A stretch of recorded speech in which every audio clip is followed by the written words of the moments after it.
Hello friend, मैं Vinod Kumar sure success civil services classes के online platform पर आप सबका स्वागत करता हूं। आप सबको पता है कि बिहार में टीचर बहाली का नई नियमावली आ चुकी है और नई नियमावली में हम लोग इसको सुपर टेट यानी बिहार सरकार सुपर टेट नाम दे रही है।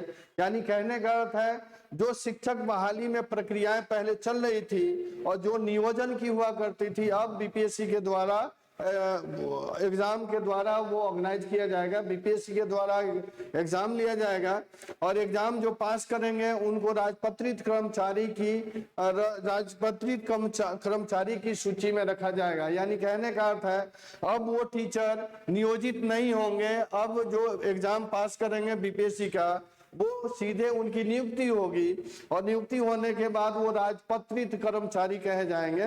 इसी के संदर्भ में हम लोग देखेंगे आखिर ये बिहार जो सुपर टेट होने जा रहा है तो इसका सिलेबस क्या होगा, इसका पैटर्न क्या होगा और इसको अनुमानित हम लोग, जैसे मान लीजिए ऐसा नहीं है कि बिहार सुपर टेट या टीचर की बहाली के लिए जो परीक्षाएं होती हैं यह पहली बार हो रही है। इसके पहले भी बीपीएससी ले चुका है और हाल के संदर्भ में आप देखेंगे कि हेडमास्टर की जो बहाली थी, प्रिंसिपल की भी जो बहाली थी, इसके लिए भी एग्जाम हो चुके हैं। तो इन सब सिलेबसों के, इन सब के एग्जाम के पैटर्न के आधार पर हम लोग डिसाइड कर रहे हैं कि इस तरह इसका सिलेबस हो सकता है और यह मान के चलिए कि 99% चांस है कि सिलेबस यही होगा जो पिछले सुपर टेट होते रहे हैं। इसी के सिलसिले में हम लोग बात करेंगे कि आप देखेंगे, हम लोग देखेंगे इस एग्जाम पैटर्न क्या हो सकता है, क्या होगा, इसके संदर्भ में हम लोग बात करेंगे। चलिए देखते हैं कि बिहार सुपर टेट जो बीपीएससी लेने जा रही है बिहार टीचर की बहाली के लिए, इसका एग्जाम पैटर्न क्या होगा, एग्जाम पैटर्न क्या होगा, इसी संदर्भ में हम लोग देखेंगे। यहाँ पे कहा जा रहा है कि Bihar super TET 2023, Bihar super TET 2023 का तात्पर्य है कि अब बिहार टीचर बहाली के लिए एग्जाम जो लेगा, एग्जाम की प्रक्रिया जो ऑर्गेनाइज करेगा यह बीपीएससी करेगी और बीपीएससी ही एग्जाम लेगी।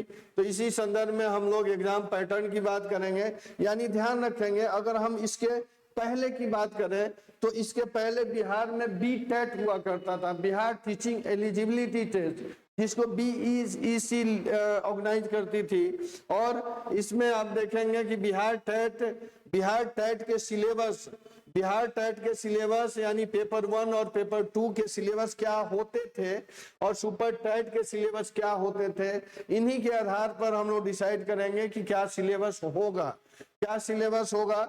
इन दोनों को कंबाइन करेंगे, फिर हम लोग इसको व्यवस्थित रूप से देखेंगे और इसी के आधार पर यह देखने की कोशिश करेंगे कि अभी हाल फिलहाल में जो हेडमास्टर के लिए एग्जाम ऑर्गेनाइज किया है बीपीएससी ने, तो उसका पैटर्न क्या रहा है, उसका सिलेबस क्या रहा है। तब आपको स्पष्ट रूप से दिख जाएगा कि आने वाले एग्जाम में बीपीएससी किस तरह का सिलेबस रखेगी और किस तरह का एग्जाम का पैटर्न होगा। ठीक है, तो आप देखेंगे सुपर टेट यानी यह ऐसा नहीं है बिहार में ही होता है, या यूपी में भी इस तरह के एग्जाम होते रहे हैं और हो रहे हैं। यूपी में भी टीचर बहाली के लिए सुपर टेट के थ्रू एग्जाम होता है और इसका सिलेबस होता है सीडीपी यानी चाइल्ड डेवलपमेंट पेडागोजी सिलेबस में होता है। फिर आप देखेंगे साइंस और ईवीएस से प्रश्न पूछे जाते हैं। लैंग्वेज में देखेंगे तो हिंदी और इंग्लिश दोनों लैंग्वेज होते हैं। मैथ्स से प्रश्न पूछे जाते हैं, जनरल स्टडीज से प्रश्न पूछे जाते हैं और जनरल स्टडीज के बाद आप देखेंगे रीजनिंग और कंप्यूटर से भी प्रश्न होते हैं। यानी आए दिन जो भी टेट सुपर टेट एग्जाम हो रहे हैं उन एग्जाम का सिलेबस यही है। यानी आप देखेंगे सीडीपी चाइल्ड डेवलपमेंट पेडागोजी हो गया, साइंस हो गया, साइंस के बाद ईवीएस से प्रश्न पूछे जाते हैं, ईवीएस के बाद हिंदी इंग्लिश दोनों लैंग्वेज के प्रश्न होते हैं। फिर मैथ्स हो गया और जनरल स्टडी से भी प्रश्न पूछे जाते हैं। इनके साथ साथ रीजनिंग और कंप्यूटर एप्लीकेशन से यानी कंप्यूटर बेस्ड भी प्रश्न होते हैं। यहाँ से अभी तक बिहार में और इसके अलावा यूपी में जो भी टेट हो रहा है, सुपर टेट हो रहा है, इसका सिलेबस ये हुआ है। तो आप अनुमान लगा दीजिए कि इसी के आधार पर बीपीएससी अपना सिलेबस निर्धारित करेगी। और यहाँ पर देखें, अगर बी टेट को हम लोग देखें तो बी टेट यानी बिहार टीचर एलिजिबिलिटी टेस्ट जो है, यह भी दो पेपर, इसमें दो पेपर होता है, पेपर 1 और पेपर 2। तो पेपर 1 में देखेंगे कि सीडीपी से प्रश्न होते हैं, मैथ से होते हैं, ध्यान रखेंगे, मैथ से होते हैं, ईवीएस से होते हैं, फिर लैंग्वेज 1 और लैंग्वेज 2 होता है, ध्यान रखेंगे, लैंग्वेज 1 और लैंग्वेज 2। पेपर 1 के लिए, पेपर 1 का तात्पर्य है कि यह 0 to 5 के लिए, 0 to 5 क्लास के बच्चों को पढ़ाने के लिए शिक्षक की बहाली होती है, जिसमें पेपर 1 क्वालिफाई करना जरूरी है। तो बीटेट अभी तक पेपर 1 में यही सिलेबस निर्धारित की है, जिसमें सीडीपी हो गया, लैंग्वेज 1, लैंग्वेज 2, मैथ्स के साथ साथ ईवीएस। इसी तरह पेपर 2 की बात करें, पेपर 2 की बात करें तो पेपर 2 अगर आप क्वालिफाई करते हैं बीटेट के माध्यम से, तो यह 6 to 8 क्लास के टीचर के लिए एलिजिबल होंगे। और इसमें भी 5 सेक्शन होगा। पहला होगा सीडीपी, दूसरा होगा जिसको मैथ साइंस बोलते हैं, ध्यान रखेंगे, ये मैथ साइंस होता है।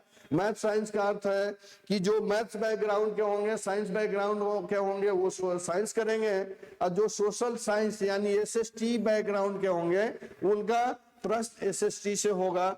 इसके बाद इसमें भी लैंग्वेज 1 और लैंग्वेज 2 होते हैं। ये आपको डिपेंड करता है कि आपका चॉइस क्या है, और चॉइस के हिसाब से लैंग्वेज रख सकते हैं। यानी अभी तक बिहार टेट के द्वारा, बीईसीसी के द्वारा लिया जाने वाला एग्जाम जो बी टेट है, इसके सिलेबस यही निर्धारित हुआ है।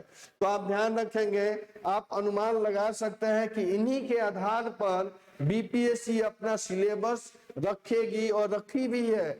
इसी संदर्भ में हम देखेंगे, हाल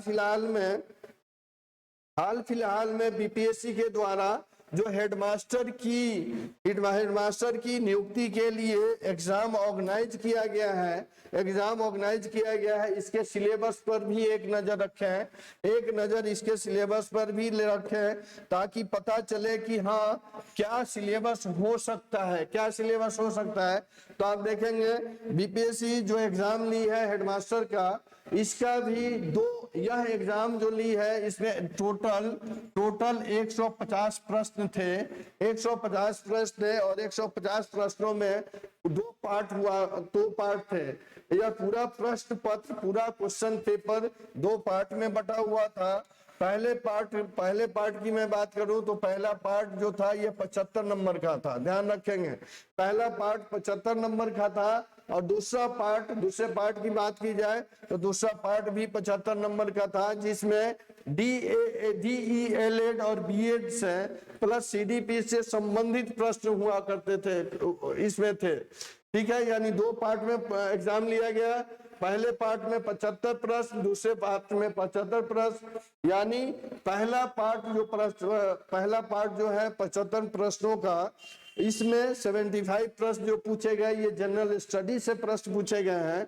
और सेकेंड पार्ट जो है इसमें टीचिंग एप्टीट्यूड, यानी जो डीएलएड बीएड का कोर्स रहा है और सीडीपी का कोर्स रहा है, वही इससे प्रश्न पूछे गए हैं।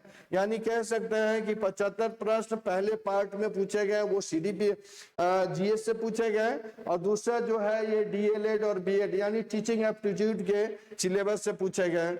जीएस में आप देखेंगे कि जीएस में जो पूछे गए प्रश्न, वहां रीजनिंग के भी प्रश्न थे, ज्योग्राफी से भी थे, इकोनॉमिक्स से थे, पॉलिटी से भी थे, मैथ्स से भी था। और फिर आप देखेंगे जनरल स्टडीज में जनरल नॉलेज यानी स्टैटिक जीके से भी प्रश्न यहाँ पे पूछा गया है।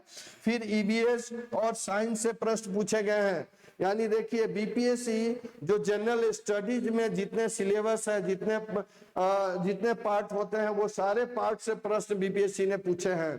तो आप ध्यान रखेंगे, अनुमान लगाया जा रहा है कि जो हेडमास्टर विगत महीनों में जो हेडमास्टर के लिए एग्जाम हुआ है, इसी एग्जाम पर आधारित, इसी एग्जाम के पैटर्न पर आधारित, इसी एग्जाम के सिलेबस पर आधारित ही बिहार सुपर टेट का सिलेबस होगा। और बिहार सुपर टेट का सिलेबस होगा। क्यों? क्योंकि हम लोग अनुमान लगा रहे हैं कि इसी पर जब बीपीएससी एग्जाम ली है तो जब ये पैटर्न है और इसी पैटर्न पर भी बीपीएससी दो आप देखेंगे 2004 में और 1993-99 में ये एग्जाम ले चुकी है और यही सिलेबस रहा है। तो अनुमान रखिए, अनुमान नहीं ये विश्वास ही है कि बीपीएससी इसी आधार पर सिलेबस एग्जाम का सिलेबस ऑर्गेनाइज करेगी और यही पैटर्न होगा। तो मैं आपसे आग्रह करता हूं कि अगर आप सुपर टेट की तैयारी कर रहे हैं या करना चाहते हैं तो अभी से ही लग जाए, अभी से लग जाए, क्योंकि जब भी ये नोटिफिकेशन आएगा तो इसमें समय नहीं मिलेगा, समय नहीं दिया जाएगा। और क्योंकि एग्जाम बहुत जल्दी होगा और एग्जाम जल्दी होगा तो इतने कोर्स जो हैं, इतने पार्ट हैं, ये पूरा नहीं हो सकते हैं। इसलिए आप अभी से अगर क्रमिक रूप से इसकी तैयारी करते हैं तो औरों की अपेक्षा आप आगे रहेंगे और आप दौड़ में आगे रहेंगे। क्योंकि मान लीजिए बीपीएससी ले रहा है तो एग्जाम तो टफ होगा ही होगा, लेकिन टफ उसके लिए नहीं होगा जो आज से ही तैयारी करना शुरू कर देगा।